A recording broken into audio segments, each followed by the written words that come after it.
You are listening to Leaders and Legends, a podcast produced by Veteran Strategies and featuring conversations with fascinating and impactful men and women who have shaped our world, our communities, and our history. My name is Robert Vane, Principal of Veteran Strategies, and your host for our discussion. You are listening to Leaders and Legends, a podcast presented by Veteran Strategies, an Indiana-based public relations enterprise, and sponsored by Girl Scouts of Central Indiana, Garmon Construction, Leaders and Legends LLC, the Grand Hall and Conference Center at Historic Union Station, the McGinley's Golden Ace Inn, and NFP, a national insurance broker with strong local content. Our podcast is featured on the All Indiana Podcast Network in partnership with Wish TV. You may find Leaders and Legends at allindianapodcastnetwork.com.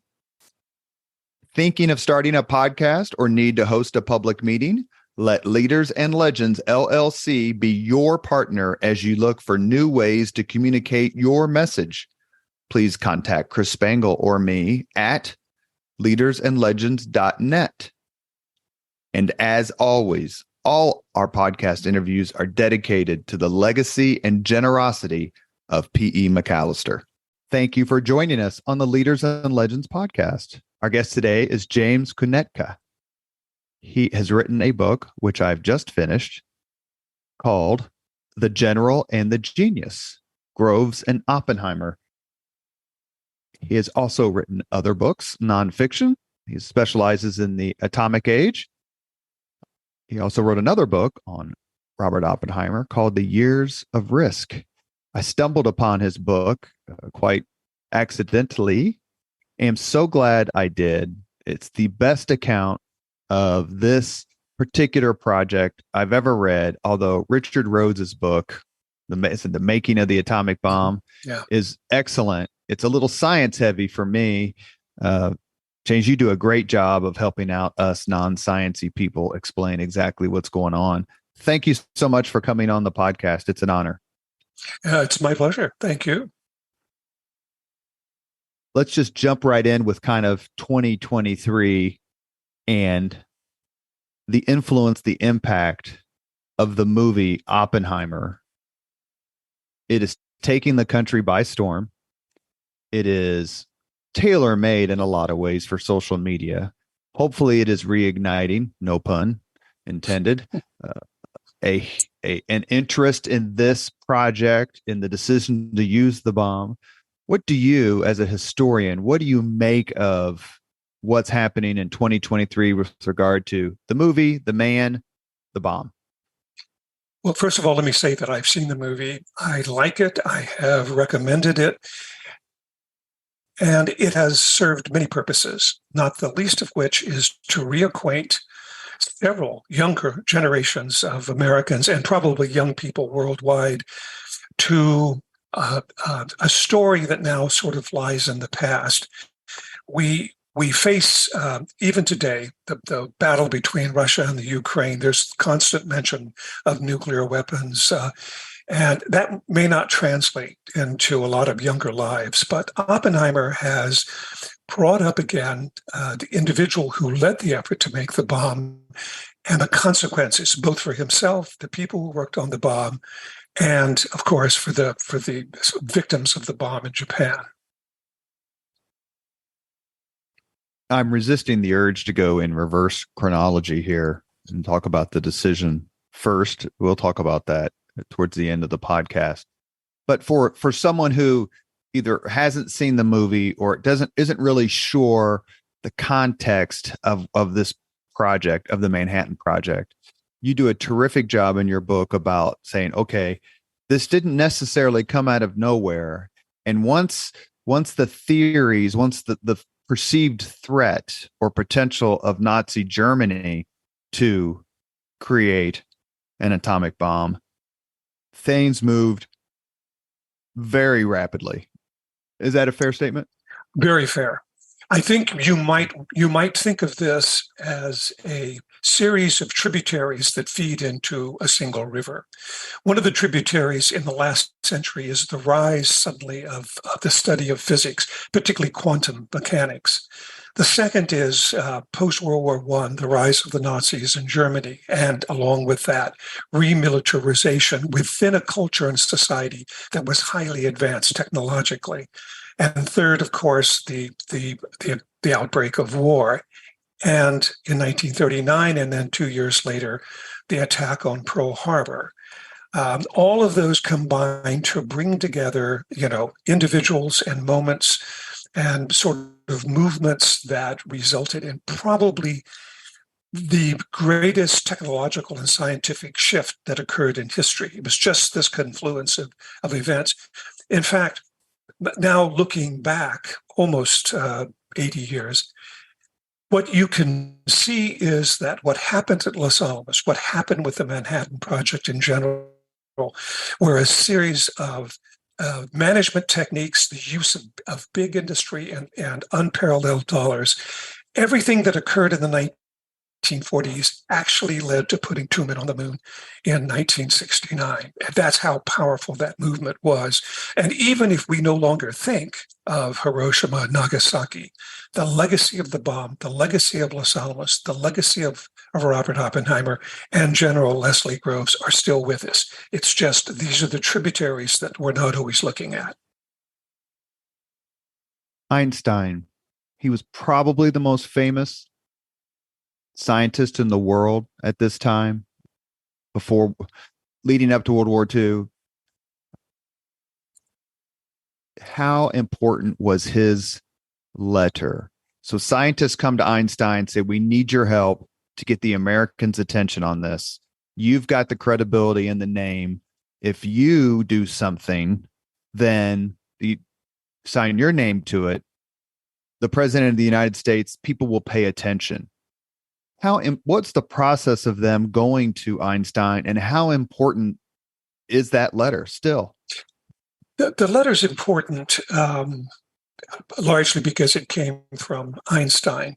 But remember, the letter was delivered by somebody else, Alexander Sachs, to President Roosevelt, not by Einstein. And the reason, I don't want to downplay it, but I think we need to put it in perspective.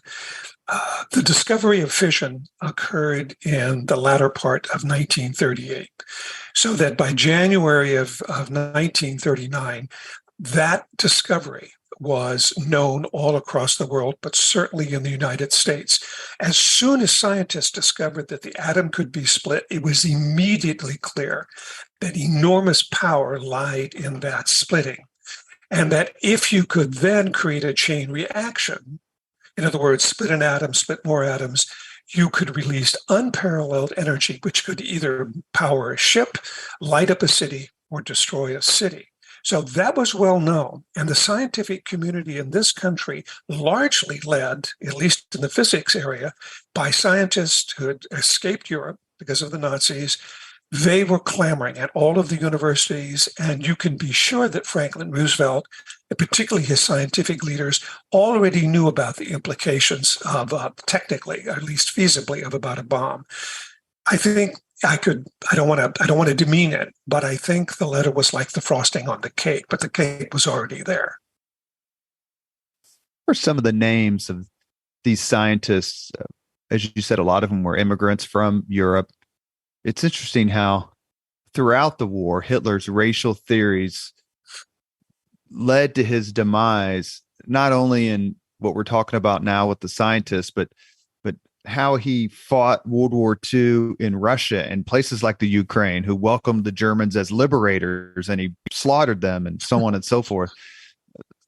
Who are some of the names we're talking about here in terms of scientists? Because really, I just can't think of another era where so much brilliance was operating at the same time. I guess if you take Da Vinci and Michelangelo. That's true. Yeah, Well, let me tell you, just off the top of my head, Edward Teller, who later went on to lead the pursuit of the thermonuclear bomb, Enrico Fermi, who got his Nobel Prize in 1939, Eugene Wigner, who was one of the three people who visited Einstein in his house in Long Island, Hans Bethe, really one of the deepest thinkers and one of the most productive scientists. Just that number alone, they made their way across starting in the latter part of the 1930s. And not only did the Nazis, get rid of these scientists, but they forbade the teaching of what they called, and this is their term, Jewish physics. And of course, in Jewish physics lay the power of the universe. It is one of the great ironies. World War II starts. Basically, we'll say September 1st, 1939, when Germany invades Poland. By the time the United States is attacked by Japan on December 7th, 1941, Germany has had, let's say, a mostly uninterrupted honor roll or dishonor roll of success. Hitler was known to fancy these sort of deluxe weapons, often to the detriment of tanks and machine guns. Before we move on to the Manhattan Project, I just kind of want to close this loop on Hitler. The Germans still had plenty of very talented scientists. Hitler was interested. How worried should we have been of the German atomic bomb effort? And was that worry proportional to what they could actually achieve? The answer is yes and no. Here's the yes part. The Germans were enormously inventive. And let me just give you three of their wartime marvelous achievements. First of all, the jet fighter, which appeared in the skies, but too late to be effective. The V-2 rocket, which changed the course of war and ultimately would be the vehicle by which even more terrible bombs, thermonuclear H-bombs, could be sent anywhere in the world. And of course, the V-1 missile, which of course is the progenitor of these land missiles that we can fire, from ships or from land. The problem is all of them came too late in the war. And one of the simplest explanations for that is that Hitler was always more taken by the spectacular rather than the strategic. So he didn't early on in the late 1930s and even in the beginning of the war press to develop long-range bombers, which could have extended the reach of his bombs. He had some, but mainly the jet fighters, because those would have been useful. He could have maintained air control, air superiority over Germany, for at least a longer period of time.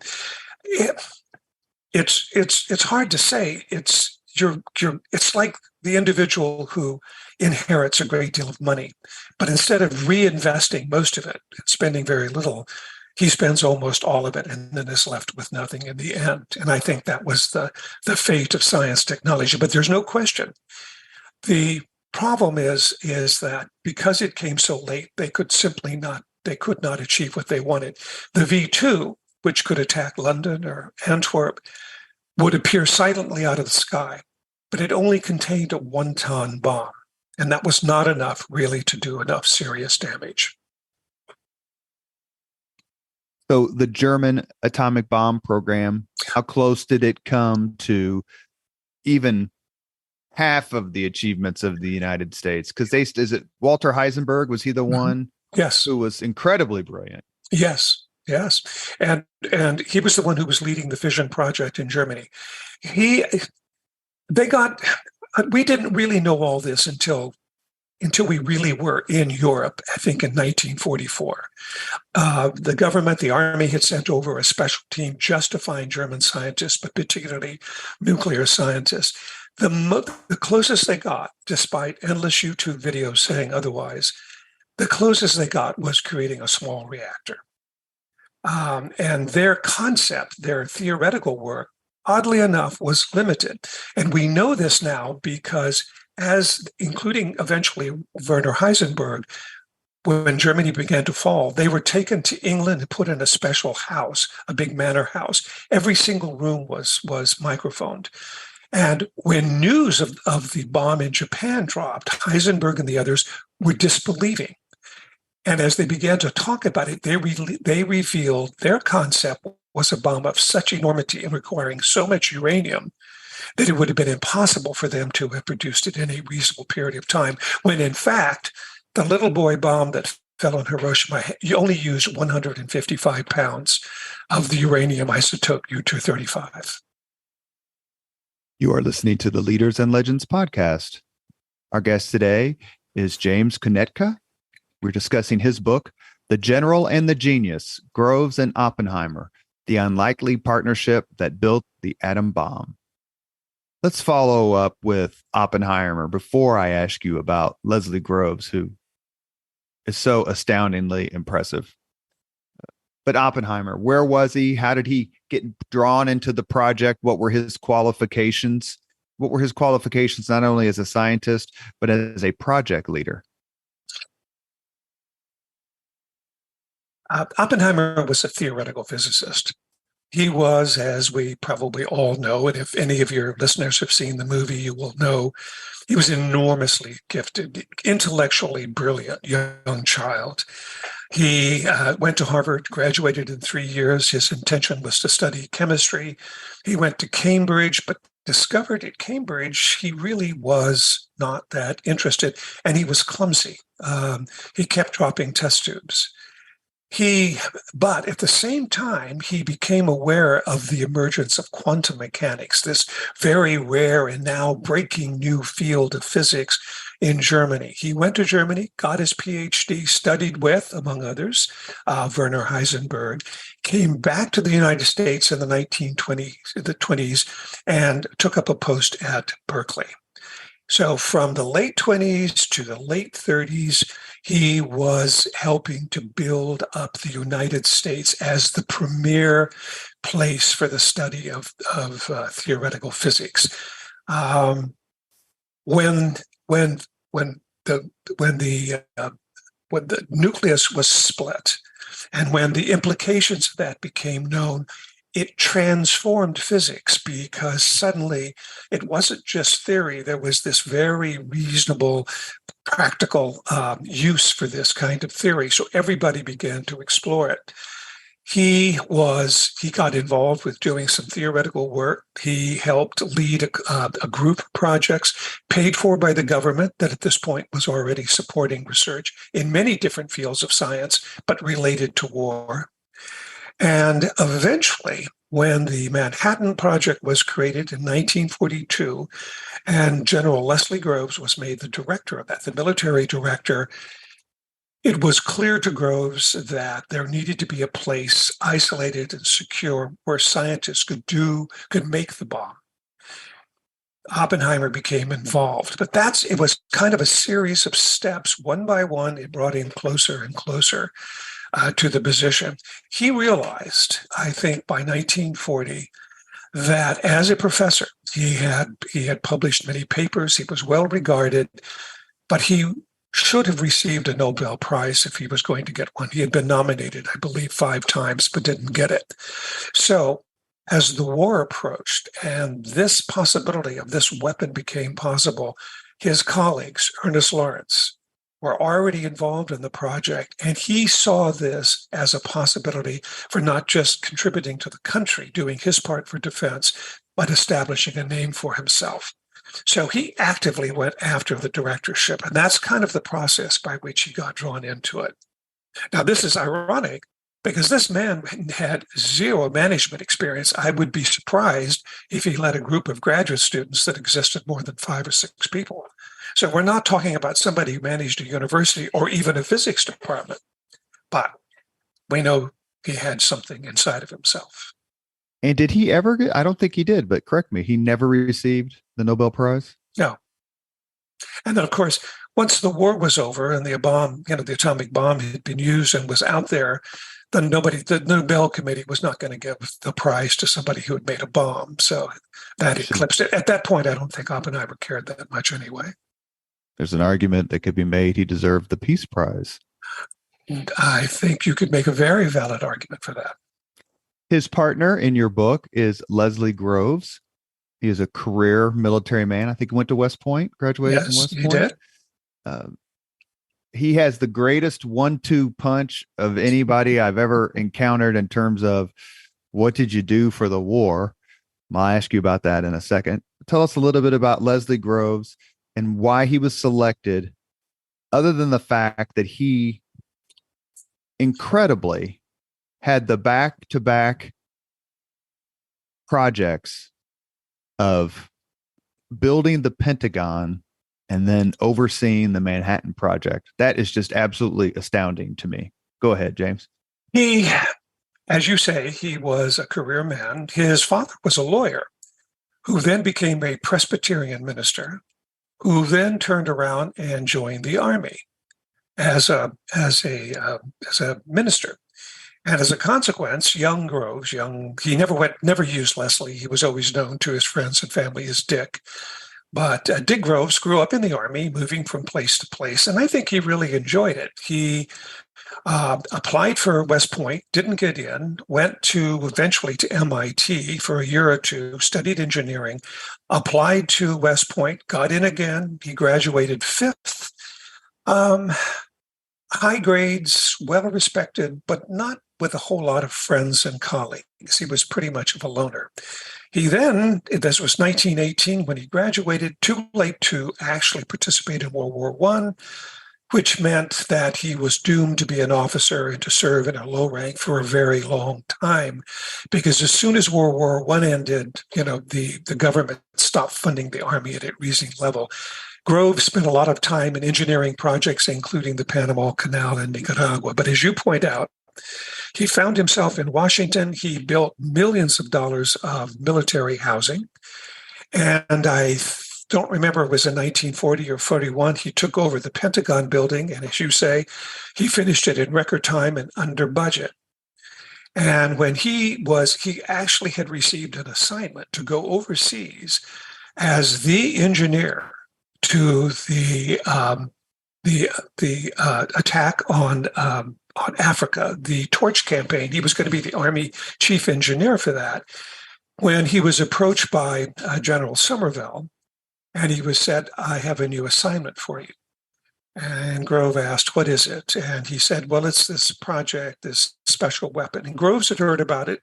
He had even helped contribute some ideas to it. He said, "I don't want it. I'm going overseas. This is important to my career." And Somerville just very simply said, you do this, right, and you'll end the war. So he took over the project. And he spent, my guess is 24 hours, maybe 36, thinking about it. And he realized that it was just that. If he could pull this off, it was going to be an achievement of a lifetime. It would, in fact, not only end this war, but might end all wars. So when he took it up completely. That was it. 27-24. He was after it. And he spent, as we know, until August and September of 1945, directing this project that took on the name Manhattan because engineering projects often took on the name of wherever they were located. And at first, the offices were in in New York City, and then Groves moved them to Washington, D.C. And he turns out to be, like Oppenheimer, absolutely the right man at the right time. He comes to the project with all the credentials. Oppenheimer does not. That's what's part of the mystery and the magic of the story of the two men. What were the first sort of obstacles, the first, I'd say, to-do list? That's the only thing I can think of for both these men. They're starting something completely from scratch. It's one of the most amazing feats in human history. I mean, it's not like they're fabricating or refurbishing something. It's a completely new endeavor. And what were some of the initial obstacles they faced? The first obstacle, let's take Groves first, because Groves was involved before Oppenheimer was in officially the Manhattan Project. Groves, the first decisions he had to make is he had to decide where two gigantic plants, industrial plants, were going to be located. One was going to produce uranium-235 which used an elaborate process called gaseous diffusion, but miles and miles of pipes through which you push uranium gas. At every step, you put a smaller and smaller filter, and eventually you end up with small amounts of this isotope. Uranium itself doesn't fission. It can't be made explosive. Only that particular isotope. The other plant called for making gigantic nuclear reactors, because there you could put conventional uranium, cause a chain reaction to occur with various elements, and then a byproduct would be plutonium 239. Because without these materials, there would be no bomb. That was his first assignment. Then he needed to assemble the right team of scientists to actually build it. He could take over the industrial side. He could deliver the material. He needed people to deliver the bomb itself. On his first trip out of Washington, he stopped at what was called the Metallurgical Lab at the University of Chicago. And it was a disaster for Groves. It was his first time that he met with these theoretical physicists. And the question that just buffaloed him was, he said, well, look, how much of this material are you going to need? And, one scientist, I'm going to exaggerate here, said, well, somewhere between, 1 ounce and 200 pounds. And that's not Groves, being the man who had to deliver something, needed something more precise. He left Chicago and he made his way to California, to Berkeley. And it was at Berkeley, at a party, that he met Robert Oppenheimer. And the two, started conversations. And Groves was very taken with two qualities that Oppenheimer had. First is that he could explain complicated things in very simple terms. And two, he was not condescending, unlike the scientists who did not like Groves. Groves didn't help things when he went to Chicago and say, look, I'm General Groves. You people work for me. I don't think that probably was the right political approach. So as Oppenheimer gets involved, his first task was to pull together a team. Well, let's preface that. Both men needed to find a place to create this secret laboratory. Ultimately, they picked this boys' school on top of a plateau in northern New Mexico. Soon as that decision was made, which was in November of 42, Oppenheimer had to scramble because he needed people to start work. That was his big task. One of the things that comes out in your book, which even having taken a class on this time period and actually I was stationed at White Sands Missile Range where Ground Zero is. What I didn't remember a lot of was the timeline. So it wasn't like, yeah, we're going to do this. And then, 2 weeks later, they're doing it. There was a long lag as they searched for people, places, materials, money.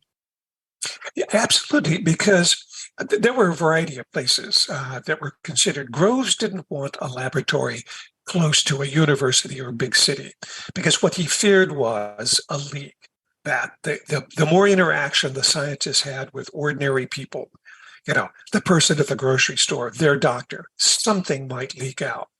His concept was to isolate people in some way. And that's why that mountaintop, and by the way, the name of the mesa top was called Los Alamos, hence the name, the Los Alamos Scientific Laboratory. But it was essentially a boys' school. It was a very exclusive boys' school, which at the time charged like $5,000 or $6,000 a year. Each boy who went there had their own horse, but it only consisted of a small number of buildings. So as soon as they made the choice, Groves went essentially to Marshall, who claimed the land under eminent domain as part of the war effort, tossed the school out. Army Chief of Staff George C. Marshall. George C. Marshall. So he initiated the procedure to take it under the War Act. Then they had to start bringing in people because some things were obvious. Dormitories for people to live in, laboratory buildings. There was already an idea of what kind of equipment could be brought from existing laboratories. A Van de Graaff machine from the University of Wisconsin, for example.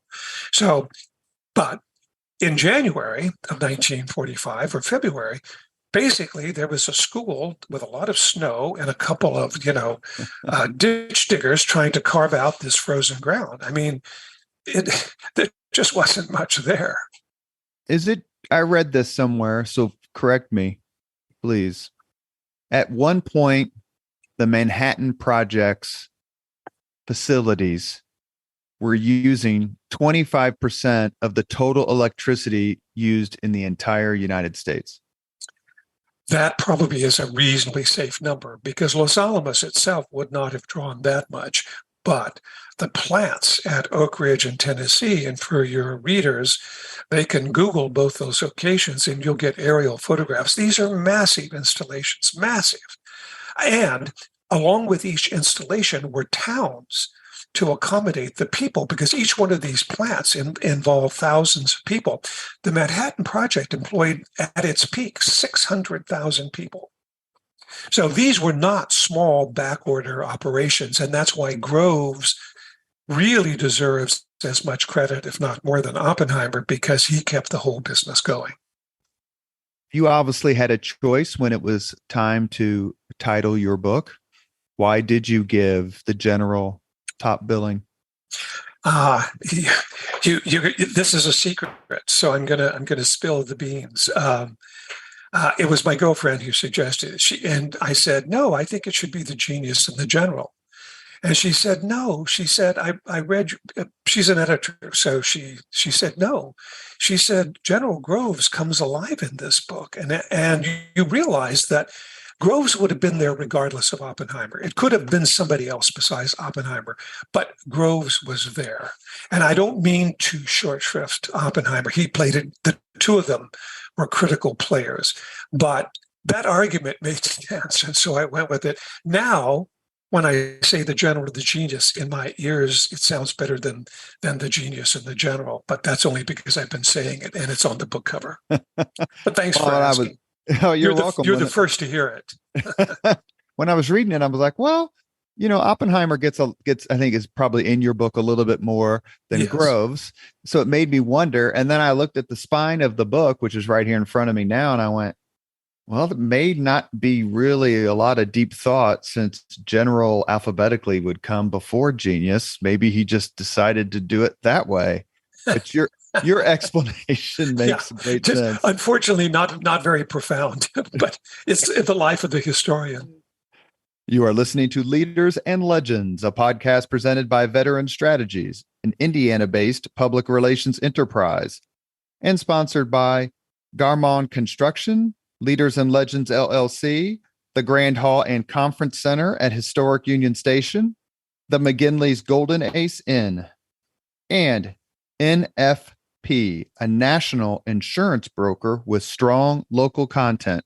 Our guest today is a terrific historian who's written a marvelous book, James Kunetka. The book is called The General and the Genius, Groves and Oppenheimer, the Unlikely Partnership That Built the Atom Bomb.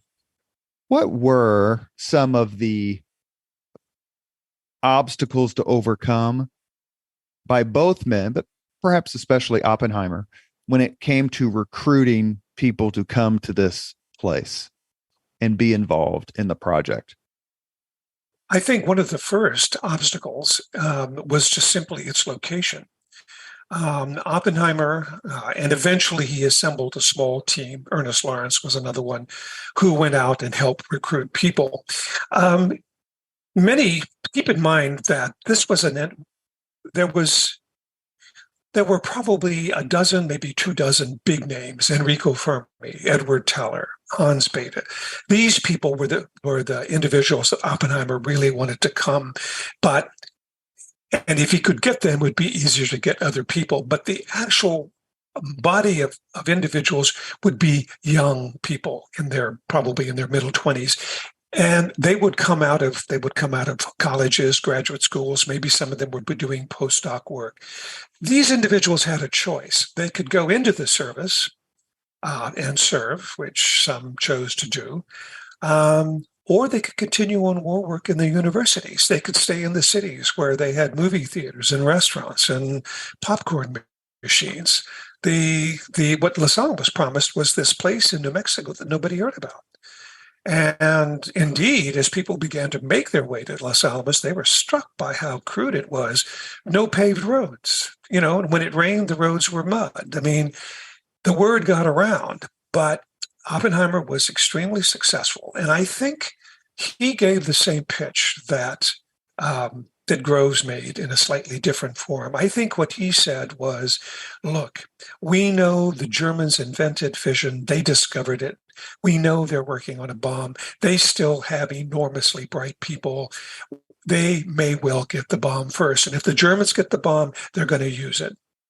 On London, on New York City, on Washington, D.C., on exactly. Paris. And if we therefore need to get it first, and particularly those individuals who had escaped Russia, many of the Jewish scientists, Edward Teller, Hans Bethe, they knew what the Nazis could do. They had suffered through the 1930s.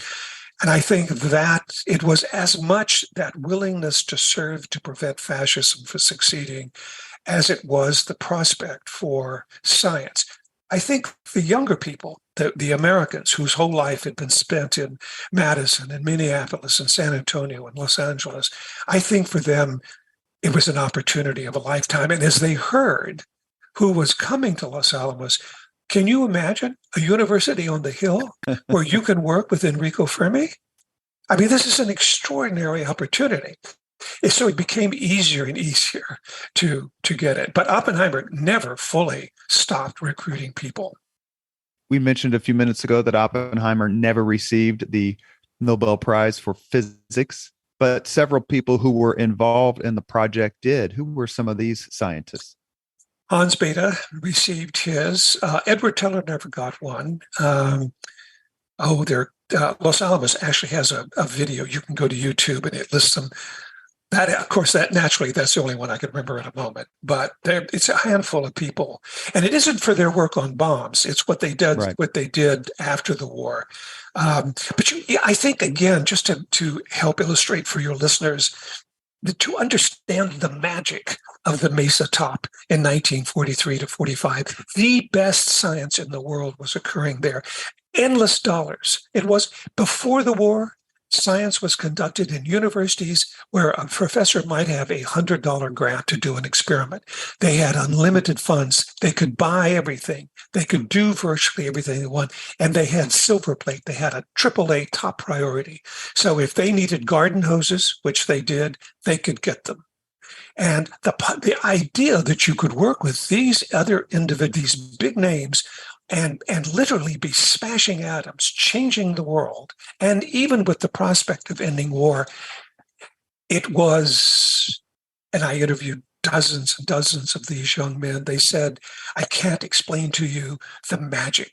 And not only that, Los Alamos turns out to be this exquisitely beautiful place. It is I don't cotton too much to the desert and that sort of thing. Well, you live there. being a Midwest boy here in Indianapolis, but there are times where the desert evening is just, you cannot beat it. I agree. It is so beautiful. I agree. You talked about unlimited dollars. Is this Victor Davis Hanson wrote a book called The Second World Wars, which is phenomenal. I'd love to have him on the podcast. It's the best book about any one like sort of grand subject I've ever read. And I'm quite sure that in the book, he made the assertion that the B-29 program cost more than the atomic bomb program. No, he's right. The Manhattan Project cost in wartime dollars about $2 billion. The B-29 cost $3 billion. How is that possible? You're a historian. Can you explain that to me? It was, the B-29 was a sublime achievement. I mean, it was the apex of planes in 1945, but it was complicated to build, and it required building and rebuilding and redesign. The engines were prone to burn out. Pilots in the beginning didn't particularly like to fly them. There were all kinds of issues. Pressurization of the cabin was a challenge, and just the sheer. Now, remember, the $3 billion includes production, and I don't remember the exact number, but I believe it was around 13 or 1400 B-29s were produced during the war. Again, younger generations may not realize how powerful the United States was, along with the bravery of their fighting men and women. the production, our capability to produce. I'd like to introduce, when we talk about Japan, a comment that the Empress of Japan was purportedly said about American production, but I'll save that for later. Can you imagine 1,400 planes? A B-29 was coming off the assembly line every 3 days, an aircraft carrier every week. Edward Grey, the British foreign minister during World War I, likened the United States to a gigantic boiler and said, once lit, there is no limit to the amount of heat it can produce. Amen. We prove that. Well, the reason I bring the B-29 up was to ask a question, and if it was in your book, I don't remember it at the time, right now, excuse me. Was the B-29 designed with the atomic bomb in mind? I don't think so. The B-29, above everything else, was designed for distance.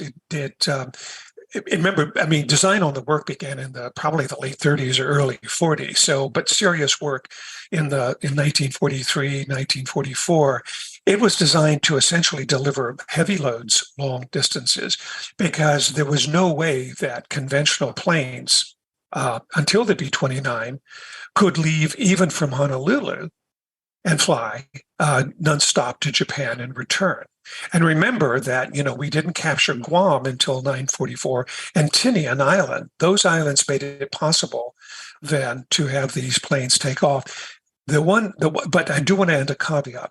Once the basic parameters of the two types of weapons developed by Los Alamos, a gun bomb, a long bomb, which the Army called Little Boy, and a big fat circular bomb, which the Army called Fat Man, once they knew the general dimensions, there were special B-29s that had to be modified to accept these. And so there were special modifications made to the airplanes that did not exist. If you ever visit the Enola Gay in the Air and Space Museum in D.C., you'll notice that the bomb bay is longer than most. But if they hadn't designed, if the B-29 was, say, a year and a half behind schedule, how would the Americans have delivered the bomb? Well, there was one other plane that could have done it, but Groves ruled it out, and that was the British Lancaster. The Avro Lancaster? Yes. And Groves, by God, he was not going to have a British plane deliver the bomb. So anyway, as it turns out, design and production and delivery of the bomb coincided with the B-29 very nicely. Let's chat about the Brits for a little bit, because they had a program, they called it Tube Alloys. And they were certainly in the top rank of powers, but were very quickly outstripped by the United States. What was the British atomic bomb program like at the beginning of the war? And what were the contributions of the Brits to the making of the bomb? And don't say Claus Fuchs, because I'm going to ask about him next. Okay. Well, in terms of the British began to appear at Los Alamos, for example, in 1944.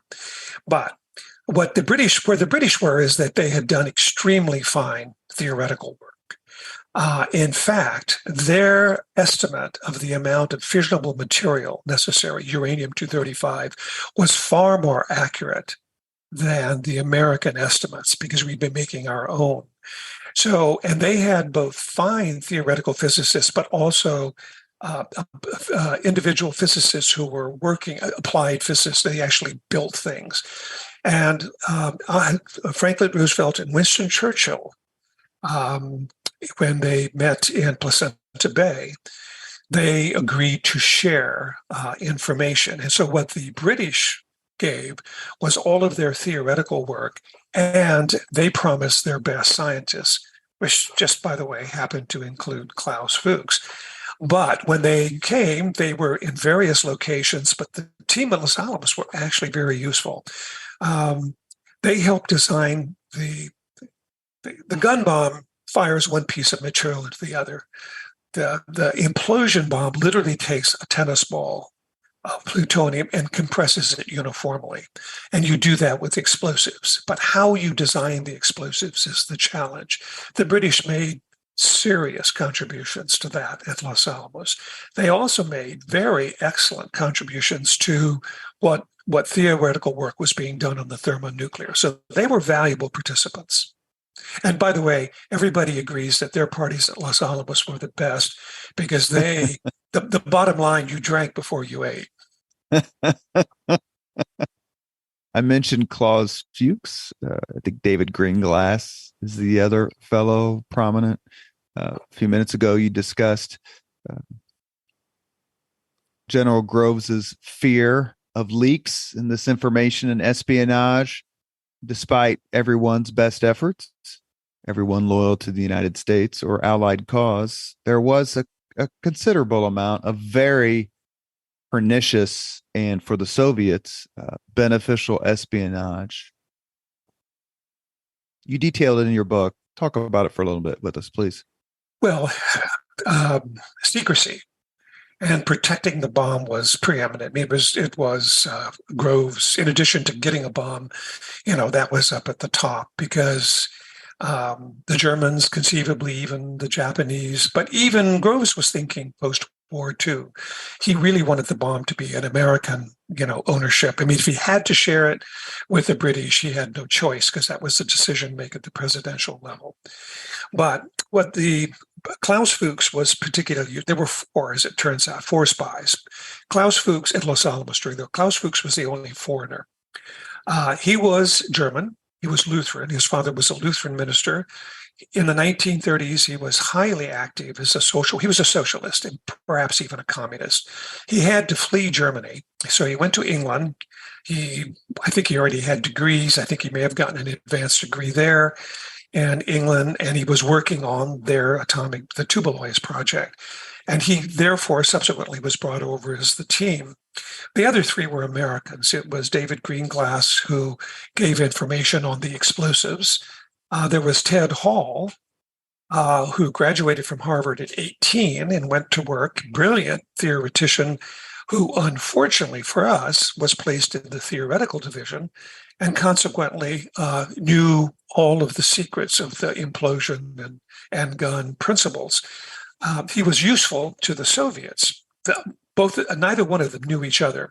Ted Hall was an American. But for the Russians, it was particularly useful because everything that Klaus Fuchs sent Ted Hall, to the extent that he knew it, he sent the same information, and the Russians could confirm that they weren't being fed misinformation. And there was a third person who was there as part of the army, who I don't remember his name offhand, recently been revealed, but he was too distant from anything significant. The big thing that Klaus Fuchs gave was the fission bomb, the implosion bomb. It's really a complex device, and that saved the Russian years of design. Interestingly enough, when the Russians detonated their first atomic bomb, if you can look at an image 49. Of it, 49, mm-hmm. You can Google it. It looks exactly like the bomb dropped on Nagasaki, except for the tail fins. And it's a duplicate internally. The Russians have admitted this, with one exception. The one thing the theoreticians did not have access to was the electronics. So how you detonated all of these explosives, they didn't know. The Russians actually did that on their own. As the Manhattan Project progresses, starts to creep into the discussion about where are we going to use this? Are we going to use this? We'll save Japan here for a few more minutes, but when did the discussions, the conversations among Secretary of War Henry Stimson, General Marshall, and others, when did that discussion start to take place and crystallize, i.e., are we going to use this, and who are we going to use it against? I think the discussions, remember Los Alamos, the Manhattan Project was up and running by early 1943. Los Alamos was officially opened in April of 43. But by 1944, by the middle of 1944, the concepts of these two different bombs was pretty clear. Actually getting them to work, there were many technical issues, of course. So I think at that point, they were on the radar. There was every intention of using the atomic bomb in Germany had it been available. In fact, Roosevelt called Stimson and Groves and Marshall in, or maybe it wasn't Stimson, maybe Marshall and Groves in, to brief him. He wanted to know if the bomb would be available, in late December or January. And part of that was because of the Battle of the Bulge. Before the Battle of the Bulge, the Americans thought the whole war might be wrapped up in a matter of weeks or months. The Battle of the Bulge proved that the war was going to take a lot longer, months, maybe even 6, 8, 9 months. So the bomb was needed. It just simply wasn't available. It was always on the radar, when it became possible, when the B-29 especially loomed as a possibility as a delivery vehicle, then the atomic bomb became a realistic possibility. In fact, probably starting in late 44, but certainly by early 45, the Army, Air Force, the military planners, and Los Alamos already had begun to identify cities. And there were at least 5 cities that were taken off any potential, actually 6. Obviously, Nagasaki, Hiroshima, Nikita, Kokura, something, and then, of course, Kyoto, which was sort of the religious capital. Stimson took that city off the list. And those were held in reserve. And then the bombing by conventional means, became the business by February and March. And I want to remind your listeners of something which is lost to history, but it's important when you understand what the atomic bomb did. I forgot, in the middle of March, or maybe March somewhere in the 1920s, March 20, 23rd, 355 B-29s took off from bases at Tinian and Guam to firebomb at low-level Tokyo. So let's just say 355 B-29s dropping hundreds of tons of bombs, killed immediately, it's estimated, at 100,000 people that night, and burned down perhaps as much as a quarter of the city. Should point out that Japanese cities at that point were largely wooden, small buildings or factories made out of wood. So it's important to keep that number in perspective when we talk about the victims of Hiroshima and Nagasaki. But by April, the gun bomb is a reality. It can be used probably within the month. All they're doing is waiting on the final supply of U-235. The implosion bomb has to be tested. And of course, that leads to that event in the southern New Mexico desert on the Alamogordo bombing range that we now call Trinity. But the atomic bomb was already on the radar by the middle or the late part of 1944. They were just waiting for it. Was there any pushback from members of the United States government or the scientists at these various laboratories? Yes. In other words, okay, we've helped you create this, but we don't want you to use it, or at least maybe there's an alternative to using it in an actual Japanese or German city. Yes. I think it was certainly was no opposition or concerns from the military. I don't think there were any diplomatic concerns to speak of. I suspect that I'm not even sure the Secretary of State, would have known about it, would have had only basic information. There was concern, but the concern was at places like the meth lab in Chicago, the metallurgical lab. And it was led, it was led by people who had worked on the bomb, but they didn't have the total responsibility at Los Alamos. There were probably people at Los Alamos too who at least thought to themselves, "My goodness, what am I working on?" But I think we have to understand, and this is very hard for today's generations, that by 1944 and certainly by 45, the war had exacted an incredible toll. The European War was over, the Battle of the Pacific, but the 2 most costly battles of World War II were, just in terms of numbers for that battle, Iwo Jima and Okinawa. And it was American soldiers, GIs at Okinawa, who watched Japanese civilians, women, mothers, walking to the edge of the cliff, throwing their baby off, and then jumping after them because they had been told by the Japanese army that they were going to be raped and burned alive. Now, if there was that kind of opposition, and by the way, I would point out in Iwo Jima, 22,000 Japanese at the beginning of the battle. 216 were captured alive at the end, and most of those were so badly wounded they couldn't commit suicide. The numbers in Okinawa are staggering. 110,000 army dead, Japanese, and 120, maybe 150,000 civilians. Now, if those numbers were any reflection of what was to come when the U.S. invaded Japan in November, phase one, it was going to be horrific on all sides. And I think that's something we always need to remember, because that was part of the milieu, the catalyst that helped format the decision. Japan had no history of surrendering as a country throughout its history in wars or anything like that. Plus, at the same time, you had the kamikazes happening in the naval battles.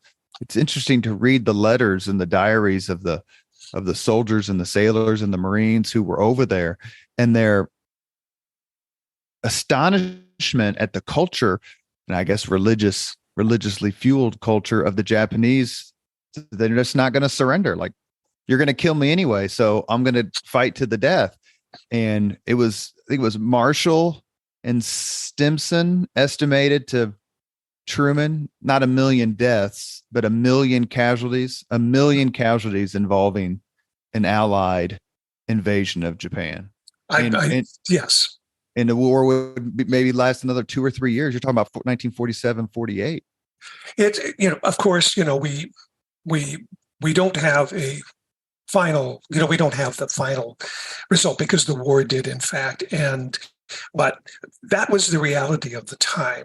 And before we actually talk about the decision, I think it was clear, certainly it was clear to Roosevelt that the bomb needed to be used if it was going to help, because it wasn't just American lives or British lives or Canadian lives or any of our allies. It was the Japanese and the Germans as well, and civilians who had no real role in the war except to be in the wrong place at the wrong time. So even though this will sound strange, there was a line of thinking that as terrible as this weapon is or was, it might still be humanitarian in the end, because although it would cost lives to use, it might prevent a great many others. Now, that's a thinking that's hard for us today to grasp. What happened on July 16th, 1945? Well, you were with, where were you at White Sands? Were you at the southern end or the northern end? The southern end, the actual base camp. All right, then you are 100 miles away, more or less, from ground zero. It's a place where everything changed in a second, actually in less than a second. History, war, society, culture. It's. I think there are other great moments in history. Certainly wars. I mean, there's. Name any great war, any of the American Civil War locations and battles.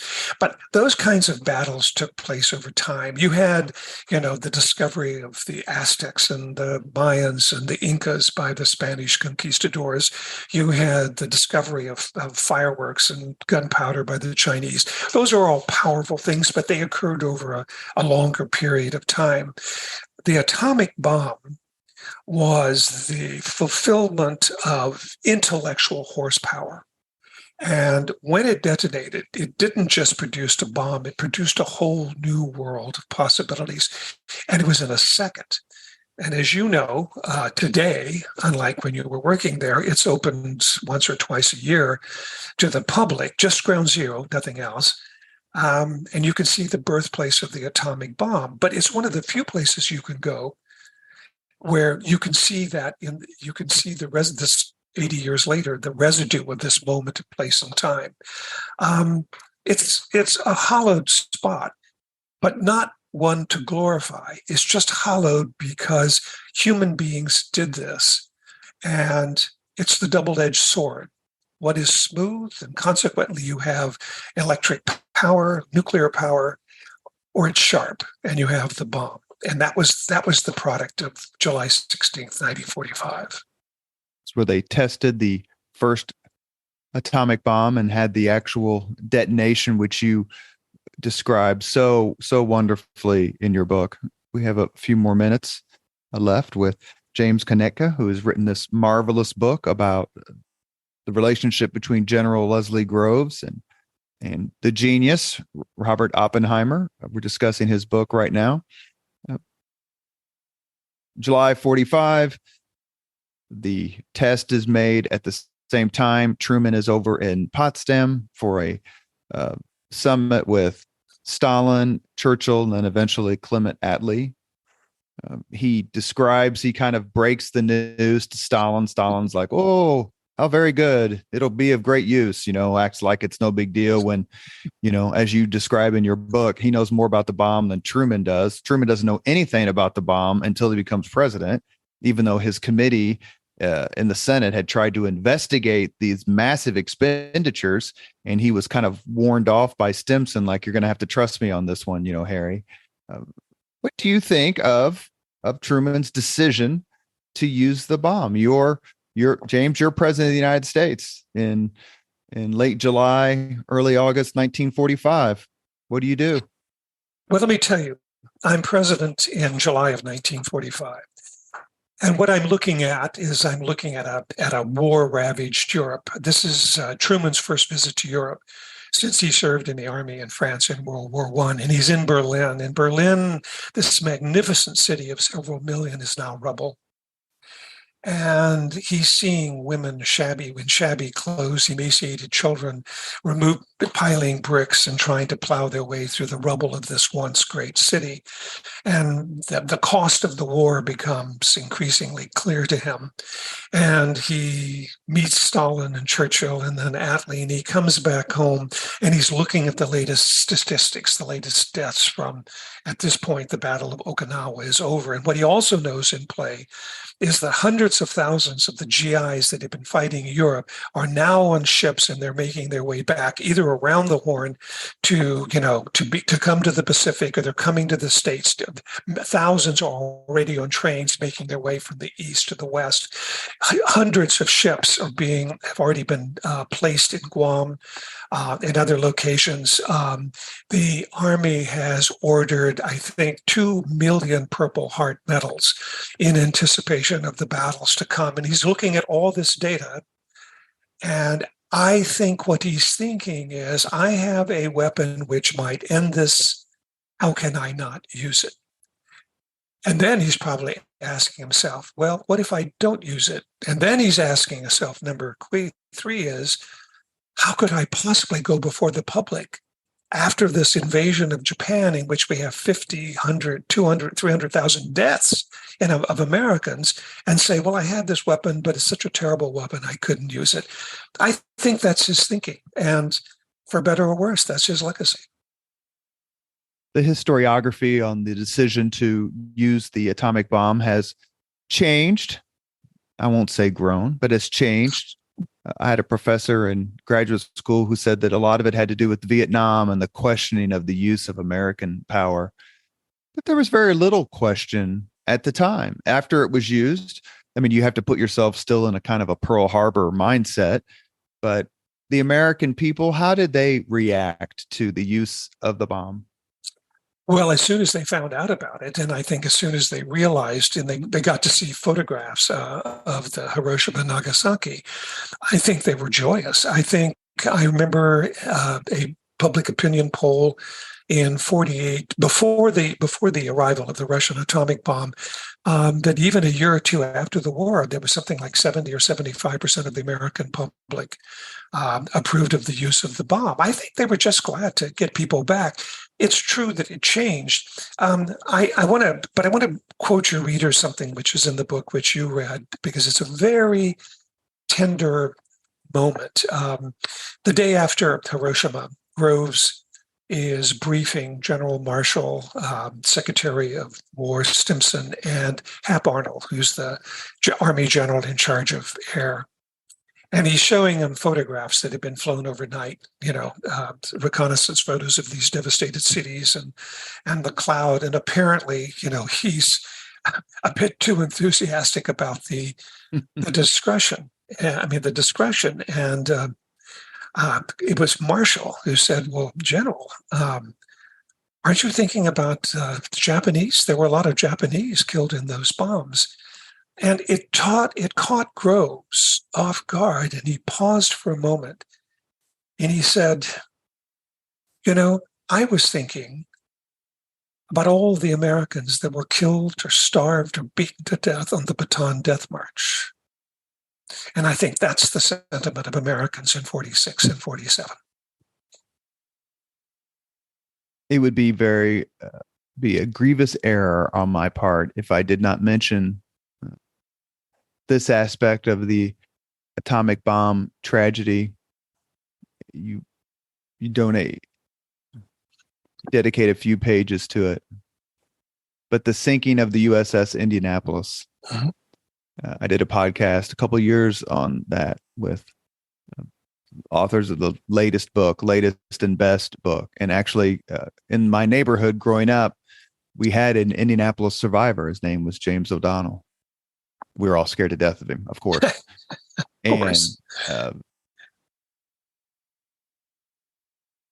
that ship, that mission, and those men, is it tough to write about that? You've written on some pretty, tough subjects, but to me, that's the tragedy within the tragedy that illustrates the bad luck of war, the fortunes of war. I think you put it very eloquently. It is the fortunes of war, and fortune is not necessarily always good. Sometimes it's bad. And these sailors, I think to myself, they made record time.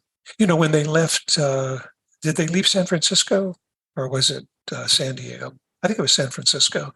I think so. When they left, they have on board these people in these sort of faux naval outfits. They're clearly not naval people, but they're dressed as officers, and they don't speak the lingo, and they don't know the aft deck from the foredeck, but they're along for the ride, and they know something has been brought aboard or some things. And they make record time. They get to Hawaii, and then they get to Tinian, and they deliver this thing, and then they're heading back. And this is part of the endless debate. Did the captain fail to zigzag? Or was it just bad luck that one of the few surviving operable Japanese submarines happened to be in the area, spotted them and followed them, and then sunk them? And for a variety of reasons, they were out of contact. And so it took, as you well know the story, and as your authors would have described, days to rescue. And people, those that managed initially to survive, some of them were eaten by sharks as they floated. Others, driven to madness by thirst, drank seawater. Others just gave up. That's war. We think of somebody. The image of the Spanish Civil War. It's a famous photograph. By Robert Capa. By Capa, the guy being shot and he's falling. And Capa captures this thing. That's war, but we don't think about these accidents of these wars. And you're absolutely right. War is so much more terrible than the battles. And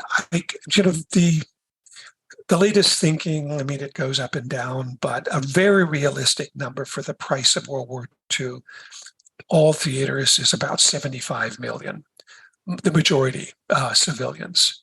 Deaths. And that's the tragedy. The Japanese mothers killing their babies it happened on Guam too, but on Okinawa, they didn't know any better. And we've all seen that haunting image taken on Okinawa of the young boy sitting on a stone and he's shaking from fear. And he's just literally, he's shaking because he's in the presence of the evil Americans. And yet, he survives because the Americans, in fact, did not kill him. Lots of sad stories. War, everybody, General Groves, Marshall, all of them, Eisenhower, they all said, with the exception maybe of Patton, that war is the worst thing, that man engages in.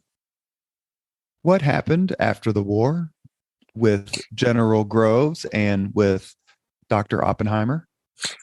This is one of the great ironies, because the movie Oppenheimer will tell the story of Los Alamos, but it also tells the story about his security hearing in 1955. What happens, both of them pay the price for what they did at Los Alamos. Oppenheimer had been politically active during the 1930s. He claims never to have joined the Communist Party, but his girlfriend, who eventually, by the way, killed herself, was a communist of the party. His brother and sister-in-law were active members. His wife was a communist member. He had many friends, and he contributed, maybe not directly to the Communist Party, but through a variety of left-wing, certainly, activities. And Groves overlooked this because Oppenheimer seemed so critical to the project. But after the war, Oppenheimer is the father of the atomic bomb. He's on the cover of Look and Time. And he's made chairman of something called the General Advisory Committee to the newly created Atomic Energy Commission. That's the government agency that's going to control all atomic research and development. And it's a powerful position, and he's well sought after. He's eloquent, he's bright, he can even be funny. But he regrets now having worked as avidly on the bomb. And by the way, it wasn't just working on the bomb. He actively engaged in making the decision to use it and to select the targets. So he has more reason to regret than maybe just the ordinary scientist at Los Alamos. So while he doesn't come out and campaign against the H-bomb, because remember, the H-bomb is driven in part by science, but then in 1949 by the Russian fission bomb. Because clearly, if they have that bomb, they're going to get the thermonuclear at some point. So the job is, we need the thermonuclear before they do. Oppenheimer is not excited about it. And he runs afoul of the chairman of the Atomic Energy Commission, a man named Lewis Strauss, who eventually decides to get him and to get him out of government. Oppenheimer's security clearance comes up for renew. Oppenheimer applies. It's rejected by the AEC, the Atomic Energy Commission. He appeals. There's a hearing. He loses. And the hearing becomes public. It's horribly embarrassing. It reveals his weaknesses, his affairs. It's devastating. So he basically leaves the public scene. Groves receives a lot of attention. He's the general of the day. He's almost as popular as Eisenhower. But in order to get the bomb made, he steps on a lot of toes. He uses every technique he has as an army bureaucrat to get what he wants. And the fame that he gets exceeds that of a lot of generals who fought battles, actual battles. So he doesn't have a lot of friends among the general ranks. So in 1947, I believe, or maybe it was 46, Eisenhower comes back, takes over Marshall's role as chief of staff. Groves, who reports to the chief of staff at this point, comes in for his review. He is told by Eisenhower, "You will not be promoted again. Here is a list of offenses against your fellow officers. Your egregious public publicity hound." Groves leaves the meeting and retires the next day, goes to work for private enterprise, and then lives quietly out his life. But both men pay for what they had done in a personal way. It wasn't just Oppenheimer. Did they stay in touch? Yes, they did. And I looked at all of their correspondence that's in the National Archives, and they were actually colleagues during the war. I mean, real colleagues. They weren't, and they never would be beer drinking buddies. I mean, I don't see these guys getting together Sunday afternoon over barbecue and beer watching football. That's not them. But they respected each other, and it was always Dr. Oppenheimer and General Groves. And after the war, the letters they wrote each, remember this is before email, were always, "My dear Dr. Oppenheimer, my dear General Groves." They were very solicitous of each other, and they kept in touch. And at Oppenheimer's memorial service, which was at Princeton, sitting in the back in civilian uniforms was Leslie R. Groves. He attended. We've reached the point in the Leaders and Legends podcast where we ask the same 5 questions of all of our guests. James, are you ready? You bet. And I just want to say this again before we move on. Your book really is magnificent. I enjoyed it very much. Thank you. First question, what was your first job? I worked for my very first job was, other than mowing somebody's lawn, but the first real job was working at a Mexican restaurant in San Antonio, Texas. And I was hired in the morning, and after dropping 2 plates of enchiladas on people's laps, I was fired at the end of the day. Food service was not apparently in my career. What was your first concert? Ricky Nelson. And I have the extreme pleasure of seeing the Rolling Stones when they came to Houston, Texas in 1973, maybe 74. That was a biggie. If you could suggest any book for someone to read, which book would you recommend? Oh, now that's hard because I've read so many good books. You know what? I would read, because it's about war and it's a novel, but it's based on real events. It's a very short book. I would read James Michener's very first novel, The Tales of the South Pacific. It was made into a movie, into a musical, and so forth. But these are real people recreated in the novel. And the book ends on this sublime note, which I'm going to share with your listeners now. And it's talking about the battles of the Pacific. And it says, these men of the Pacific will be remembered as long as we, the men of World War II, the men and women of World War II, as long as we're alive. But after that, the names will fade and they will sound distant on the ear, like Guadalcanal and Valley Forge. And unless we, as human beings, and especially Americans, begin to take history seriously, these events that have shaped our lives, even today, will be lost and will be the poorer for it. Sorry for the long answer. Oh, you're perfectly fine, sir.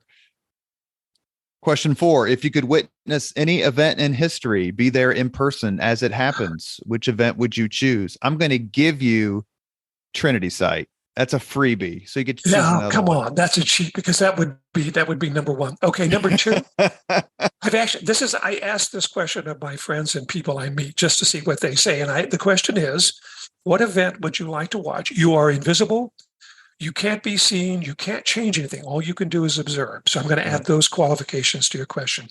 It would be that moment when Hernando Cortez reached the summit of the mountains that overlook the valley of Mexico City, back then Tenochtitlan, and they see this incredible city in the middle of the lake, gleaming and glowing, painted red and yellow with these long causeways that lead to it, because they had come from Europe where they had cathedrals, but they had been fighting what they regarded as barbarians and savages. And suddenly in that moment, Cortez and his 100 or 200 Spaniards and their thousands of Indian followers are looking upon a civilization that exceeded anything they had ever dreamt of.